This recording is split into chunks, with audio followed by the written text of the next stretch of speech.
Good morning student, welcome to online classes. तो बच्चों, हम लोग बादल को खिलते देखा है इस कविता का अध्ययन कर रहे थे। प्रस्तुत कविता हिंदी साहित्य के महान मानवतावादी कवि बाबा नागार्जुन के द्वारा रचित है।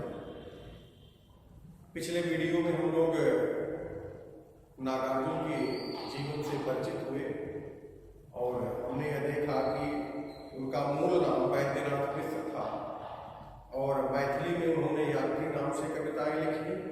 जब वे अपना धर्म परिवर्तन कर लेते हैं, बौद्ध बन जाते हैं, तो महान बौद्ध दार्शनिक नागार्जुन के नाम पर अपना नाम नागार्जुन रख लेते हैं। देखिए, बाबा नागार्जुन की इस कविता में प्रकृति प्रेम उनका दिखाई देता है। प्रकृति के प्रति जो उनका अनुराग है वह इस कविता में झलकता है। तो आइए कविता का अध्ययन किया जाए। देखिए, कविता में यह दिखाया गया है कि किस तरह बादल हिमालय पर्वत पर आच्छादित होते हैं, कैसी उनकी शोभा होती है, हिमालय पर्वत का प्राकृतिक सौंदर्य कैसा है, वहाँ जो रहने वाली जातियाँ हैं उनका रहन सहन कैसा है, इत्यादि चीज़ों का उल्लेख इस कविता में किया गया है। आइए देखा जाए। तो कविता का सस्वर वाचन भी हो चुका है। आज हम लोग 3 स्टेंजा का अध्ययन करेंगे, यानी प्रारंभ से लेकर प्रणय कलश चलते देखा है, यहाँ तक अध्ययन किया जाएगा। देखिए, आइए फर्स्ट स्टेंजा देखा जाए। अमल धवल गिरि के शिखरों पर बादल को घिरते देखा है, छोटे छोटे मोती जैसे उनके शीतल तुहिन कणों को मान सरोवर के उन स्वर्णिम कमलों पर गिरते देखा है, बादल को घिरते देखा है। बच्चों, इस कविता का प्रसंग यह है कि हिमालय पर्वत की ऊंची चोटियों पर बादल किस तरह घिरते हैं, किस तरह आच्छादित होते हैं, उसका वर्णन इस प्रथम स्टेंजा में किया गया है। अमल धवल गिर के शिखरों पर, अमल मीन्स होता है स्वच्छ, धवल मीन्स होता है सफेद और गिर मीन्स होता है पर्वत, शिखर मीन्स चोटी। तो अमल धवल गिर के शिखरों पर बादल को घिरते देखा है, छोटे छोटे मोती जैसे उनके शीतल तुहिन कणों को, शीतल मीन्स ठंडा, तुहिन कण से तात्पर्य ओस की बूंदें, तुहिन कणों से तात्पर्य ओस की बूंदें, मान सरोवर के उन स्वर्णिम, स्वर्णिम मतलब सुनहरे रंग का। मानसरोवर एक झील है जिसके विषय में आप लोग जानते ही होंगे कि यह जो है हिमालय पर स्थित है। कमलों पर गिरते देखा है, बादल को घिरते देखा है। देखिए, यहाँ शब्दार्थ लिखे भी गए। अमल मीन्स स्वच्छ, धवल मीन्स सफेद, शिखरों मतलब चोटियों, तुहिन कणों मतलब ओस की बूंदें, स्वर्णिम मीन्स सुनहरे। तो आइए फर्स्ट स्टेंजा का भावार्थ देखा जाए। प्रस्तुत कविता में बाबा नागार्जुन हिमालय के प्राकृतिक सौंदर्य का वर्णन करते हुए कहते हैं कि हिमालय के स्वच्छ सफेद पर्वत शिखरों पर मैंने बादल को घिरते हुए देखा, छोटे छोटे मोती जैसे उनके शीतल तुहिन कणों को मान सरोवर के उन स्वर्णिम कमलों पर गिरते देखा है। बाबा नागार्जुन कविता की अगली पंक्तियों में बताते हैं कि मान सरोवर में जो खिले हुए कमल है, जिनकी आभा स्वर्णमय है, यानी स्वर्ण के समान सुंदर कमल जो मान सरोवर में खिले हुए हैं, ऐसे कमलों के ऊपर मैंने मोतियों जैसे, मोतियों के समान ओस की बूंदों को गिरते हुए देखा है।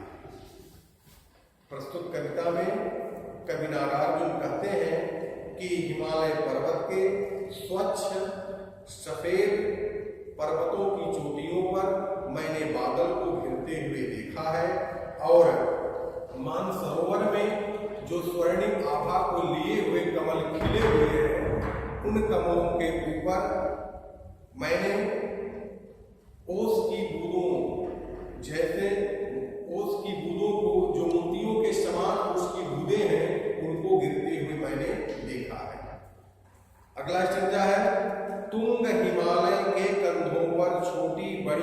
झीलें हैं, उनके श्यामल नील सलिल में समतल देशों से आकर पावस की उमस से व्याकुल तिक्त मधुर विस्तंद खोजते हंसों को तिरते देखा है, बादल को गिरते देखा है। तो अभी जो फर्स्ट स्टेंजा था उसमें बादलों के आच्छादित होने का वर्णन है, और सेकेंड स्टेंजा में हिमालय पर्वत पर स्थित झीलों का वर्णन किया गया है। उसमें यह बताया गया है कि वहां किस तरह हंस आते हैं, पावस की गर्मी से व्याकुल होते हैं। तो आइए शब्दार्थ को देखा जाए। तुंग मीन्स होता है चोटी, तुंग मीन्स चोटी या ऊंचे, पावस मीन्स होता है वर्षा, उमस मीन्स घुटन। तो वर्षा ऋतु में जो गर्मी की घुटन होती है, देखिए जो ग्रीष्म ऋतु की गर्मी है और जो वर्षा ऋतु की गर्मी है, दोनों में अंतर होता है। ग्रीष्म ऋतु में हमें गर्मी लगती अवश्य है, लेकिन वह व्याकुलता व बेचैनी नहीं होती है जो वर्षा ऋतु की गर्मी में होती है।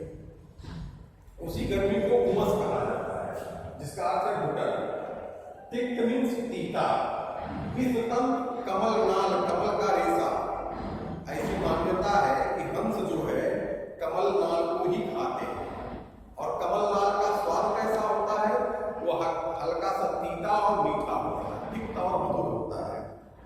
लेकिन दोनों विलोम है, तिक्त और मधुर दोनों एक दूसरे के विलोम शब्द है। लेकिन यहाँ उस कमल नाल के स्वाद के विषय में बताया कि वह कमल नाल होता कैसा। कमल नाल का जो स्वाद है हल्का तीता हल्का मीठा।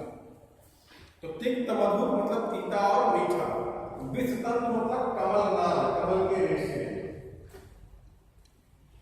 आइए देखा जाए।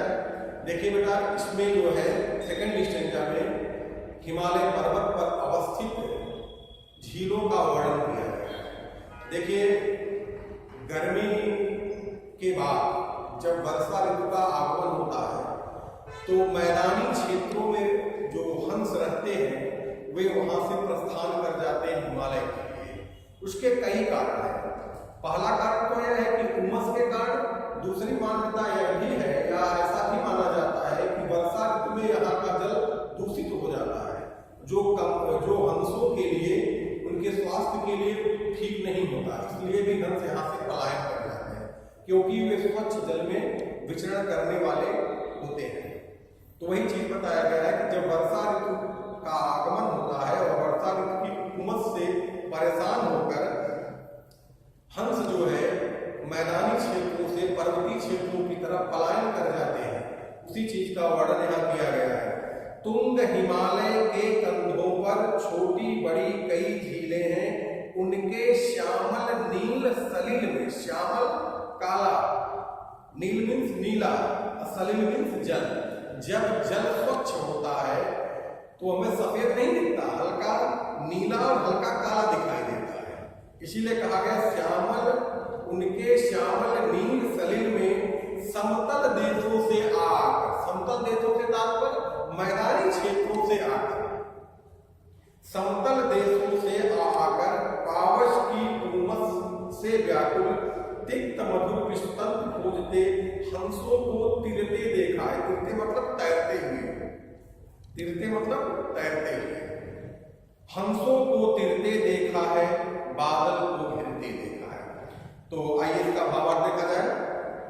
कविता की प्रस्तुत पंक्तियों में कवि नागार्जुन हिमालय पर्वत पर अवस्थित झीलों का वर्णन करते हुए कहते हैं कि हिमालय की ऊंचाई पर या ऊंचे पर्वत शिखरों पर छोटी बड़ी कई झीलें हैं, जिनका जल बड़ा ही स्वच्छ है।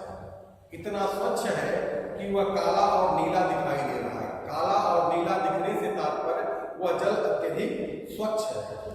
और मैदानी क्षेत्रों में वर्षा ऋतु की घुटन से व्याकुल होकर हंस यहाँ आते हैं और यहाँ के इन्हीं झीलों में वे तैरते हैं, विचरण करते हैं, घूमते हैं, और जो स्वर्णिम कमल इन झीलों में खिले होते हैं उनके विस्तंत को खाते हैं, उसका स्वाद लेते हैं।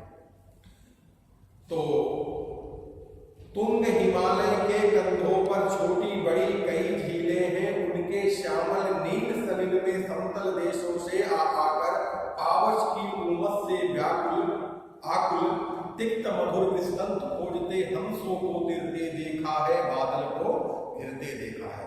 तो प्रस्तुत कविता में कवि नागार्जुन कहते हैं कि हिमालय के ऊंचे पर्वत शिखरों पर छोटी बड़ी कई झीलें हैं, उनका जल बड़ा ही स्वच्छ है, निर्मल है, और मैदानी क्षेत्रों से वर्षा ऋतु की गर्मी से व्याकुल होकर यहाँ हंस आते हैं और इन झीलों में खिले हुए कमलों के कमलनाल को खाते हैं और विचरण करते हैं। इस प्रकार इस कविता की इन पंक्तियों में कवि नागार्जुन हिमालय पर्वत पर अवस्थित झीलों और वहां विचरण करने वाले हंसों का वर्णन किए हैं।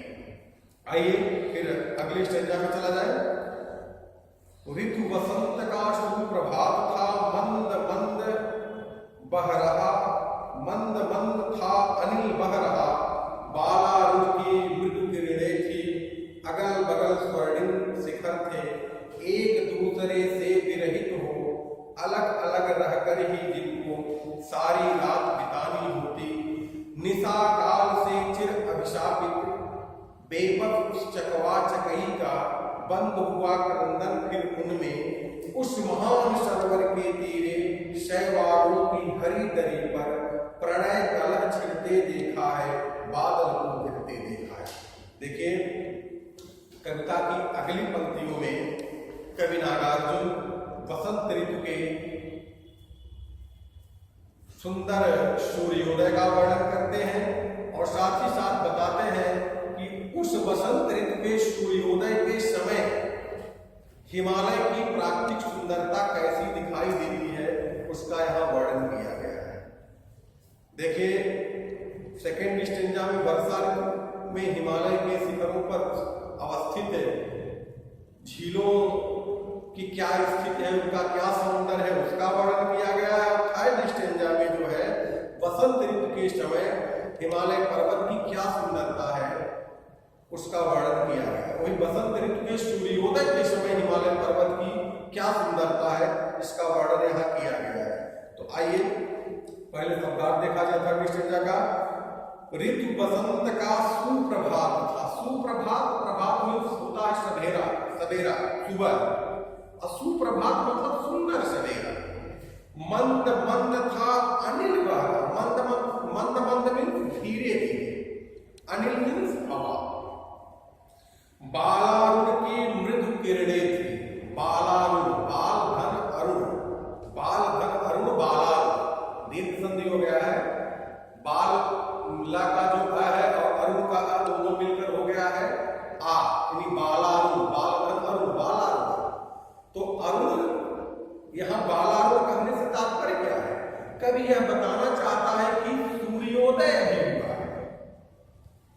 सूर्योदय का सूर्य जो उदित होते समय जो सूर्य है उसका वर्णन यहाँ है। बालारुण का मतलब होगा उगता हुआ लाल सूर्य। भाई सूर्य हमें या तो अस्त होते समय लाल दिखाई देता है या उदित होते समय लाल दिखाई देता है। तो यहाँ बालारुण कहने से तात्पर्य उगते हुए सूर्य की सौंदर्य के बारे में बताया गया है। बालारुण की मृदु किरणें थी, मृदु मीन्स होता है कोमल, मीठा।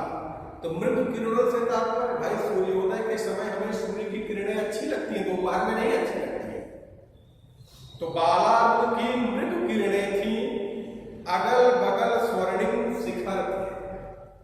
देखिए स्वर्णिम सुनहरे, शिखर में चोटी।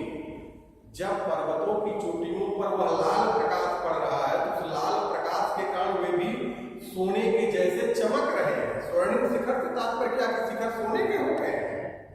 भाई भाव यहाँ यह है कि सूर्योदय का प्रकाश जब हिमालय पर्वत की चोटियों पर पड़ रहा है वह लाल प्रकाश, तो वह सफेद बर्फ से आच्छादित सफेद चोटियां भी सोने के रंग में चमक रही है। एक दूसरे से विरहित हो, विरहित मतलब अलग, अलग अलग रहकर ही जिनको सारी रात बितानी होती, निशा काल से चिर अभिशापित। निशा मीन्स होता है रात, रात के समय, काल मीन्स समय, निशा काल मतलब रात्रि के समय, चिर अभिशापित, जो लंबे समय से अभिशापित है, शापग्रस्त है। बेबस उस चकवा चकई का, देखिए चकवा और चकई यह एक पक्षी है। साहित्य जगत में ऐसी मान्यता है कि रात्रि के समय चकवा और चकई एक दूसरे से बिछड़ जाते हैं। देखिए वायु क्या कहता हमको नहीं मालूम है, लेकिन यहाँ साहित्य जगत में ऐसी मान्यता है कि चकवा और चकई जो पक्षी हैं ये रात्रि में अपने जोड़े से अलग हो जाते हैं और एक दूसरे के लिए, चकई जो है चकवे के लिए विलाप करती है, रोती है, और सुबह फिर इनका मिलन हो जाता है। ऐसी मान्यता है कि कोई अभिशाप है या किसी सांप से ग्रस्त है, जिस वजह से रात्रि के समय इनका बिछोह हो जाता है, ये अलग हो जाते हैं। तो बेबस उस चकवा चकई का, बेबस मतलब लाचार, चकवा चकई यह पक्षी है। अगर आप वीडियो देखे होंगे जो मैंने कविता का सस्वर वाचन का वीडियो डॉक्टर कुमार विश्वास की आवाज में आपके सामने रखा था, तो वहां चकवा और चकई का चित्र आपके सामने प्रस्तुत किया गया है। तो बेबस उस चकवा चकई का, बेबस मतलब लाचार, चकवा चकई ये पक्षी है। भाई चकवा मेल और चकई फीमेल दोनों जोड़े में ही रहते हैं, दिन भर जोड़े में रहते हैं, लेकिन रात्रि के समय बिछड़ जाते हैं। बंद हुआ क्रंदन फिर उनमें, क्रंदन मतलब रोना, बंद हुआ क्रंदन फिर उनमें उस महान सरोवर के तीरे। किस महान सरोवर के तीरे? उस मान सरोवर के किनारे। सरोवर का वर्णन है ना, मान सरोवर का ही वर्णन है ना, तो उस महान सरोवर के तीरे, तीरे मीन्स किनारे। किस सरोवर, किस महान सरोवर के किनारे? तो मान सरोवर के किनारे। शैवालों की हरी दरी पर, शैवाल एक प्रकार का घास होता है, तो हरी घास कह लीजिए। शैवालों की हरी दरी पर प्रणय कलह छिड़ते देखा है। प्रणय कलह, प्रणय मीन्स होता है प्रेम, कलह मीन्स झगड़ा। अरे भाई जब नायक और नायिका प्रेम पूर्वक आपस में झगड़ा करते हैं, वही प्रणय कलह है। देखिए प्रेम के साथ झगड़ा अब आप प्रश्न कर सकते सर, जब प्रेम है तो झगड़ा क्यों है? लेकिन यहाँ प्रेम के साथ झगड़ा है। क्यों भाई? किसी नायिका का नायक अगर रात भर उसके पास न हो, सुबह उससे मिले, तो लाजमी सी बात है कि वो झगड़ा करेगी। तो वही उसी प्रणय कलह के बारे में बताया गया। प्रणय कलह छिड़ते देखा है दोनों में। किन दोनों में? चकवा और चकई में। कभी कहता है कि प्रेम पूर्ण झगड़ा होते हुए मैंने देखा है। कहां देखा है? हिमालय पर्वत की उस ऊंची चोटी पर अवस्थित मान सरोवर के किनारे मैंने देखा है, और बादल को मैंने गिरते हुए देखा है। शब्दार्थ यहाँ दिया गया है। तिक्त मीन्स तीता, विस्पत मीन्स कमलनाथ, प्रेम मीन्स हवा, चिर अधिशापित मतलब होगा हमेशा से शापग्रस्त, क्रंदन मीन्स रोना, प्रणय कलह का अर्थ है प्रेमपूर्ण झगड़ा। आइए भावार्थ देखा जाए।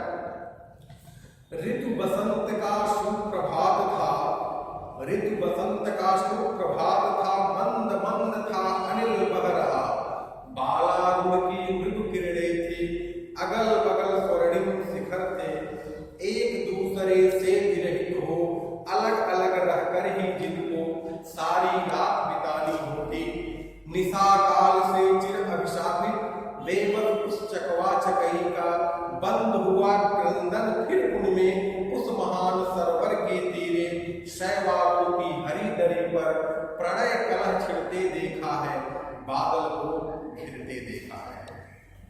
प्रस्तुत कविता की इन पंक्तियों में कवि नागार्जुन वसंत ऋतु के सौंदर्य का वर्णन करने के साथ ही साथ चकवा और चकई के मिलने और बिछड़ने का भी बड़ा ही रोचक वर्णन किया है। कवि कहते हैं कि वसंत ऋतु का सुंदर सवेरा और धीरे धीरे हवा बह रही थी, हल्के हल्के हवा के झोंके आ रहे थे, हल्की हल्की हवा बह रही थी। सुबह सूर्य रक्तवर्ण में दिखाई दे रहा है और उसकी किरणें बड़ी ही मनमोहक लग रही है, अच्छी लग रही है, और उस सूर्य के लाल प्रकाश हिमालय पर्वत की जो ऊंची ऊंची श्वेत श्रृंखलाएं हैं वे सोने के रंग में चमक रहे हैं, सोने जैसे प्रतीत हो रहे हैं। कवि आगे चकवा और चकई का वर्णन करते हुए कहता है कि एक दूसरे से अलग अलग रहकर जिनको सारी रात बितानी होती है, जो रात्रि के समय चिरकाल से हमेशा से शापग्रस्त है, उस बेचारे चकवा और चकई का अब रोना बंद हो गया है। अब रोना क्यों बंद हो गया है? अब रोना इसलिए बंद हो गया है क्योंकि सूर्योदय हो गया है, चकवा और चकई का मिलन भी हो गया है, इसलिए उनका रोना बंद हो गया है। कवि आगे कहता है कि उसी महान सरोवर के किनारे अर्थात उसी मान सरोवर के किनारे हरी भरी घास पर मैंने चकवा और चकई को आपस में प्रेम पूर्ण लड़ते हुए झगड़ते हुए देखा है। मैंने बादल को घिरते हुए देखा है। तो मेरे प्यारे बच्चों, इस कविता में नागार्जुन ने हिमालय के सौंदर्य का बड़ा ही मनमोहक वर्णन किया है। देखिए, इसमें प्रकृति का जो सृजनकारी रूप है, भाई प्रकृति कभी सृजनकारी रूप में हमारे सामने प्रस्तुत होती है और कभी प्रलयकारी रूप में भी प्रस्तुत होती है। तो यहाँ प्रकृति का जो प्रकृति की सृजनात्मकता है, जो प्रकृति का सौंदर्य है, उसका वर्णन यहाँ कवि ने किया है और इस कविता के माध्यम से हिमालय के उस मनोहारी सौंदर्य का वर्णन किया है। बाकी नेक्स्ट वीडियो में। Okay, thank you.